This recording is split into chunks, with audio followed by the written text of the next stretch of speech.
আসসালামু আলাইকুম। আজকে আপনাদের মাঝে একটি শিক্ষামূলক ভিডিও নিয়ে চলে আসলাম। তো দেখতেই পারতেছেন আমরা সিউপিপিসি পাইপ দিয়ে কিভাবে বাথরুমগুলা ওয়ারিং করে থাকি। তো আজকে এই ভিডিওতে আপনাদেরকে দেখার চেষ্টা করব আমি কিভাবে সিউপিপিসি ফিটিংস দিয়ে বাথরুমগুলা ওয়ারিং করে থাকি। তো এই ভিডিওটা শেষ পর্যন্ত দেখবেন। আশা করি দেখলে উপকারিতা আসবে।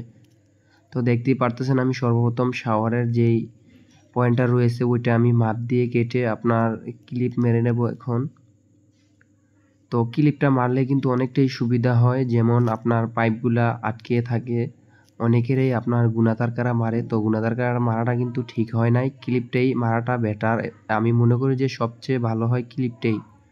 তো দেখতেই পারতেছেন আমরা দুইটা আপনার প্লেটের মাধ্যমে আমরা দুই দিকে দুইটা লাইন করে নিতেছি। তো সর্বপ্রথমেই আমি আগে গিজারেরটা লাগিয়ে নিলাম, অর্থাৎ গরম পানিরটা। তো এখন দেখতেই পারতেছেন আমি ডানেরটা আপনার ঠান্ডা, তো ডানেরটা আমি আপনার লাগিয়ে নিতেছি। তো ভিডিওটা আশা করি শেষ পর্যন্ত দেখবেন, আশা করি দেখলে উপকারিতা আসতে পারে।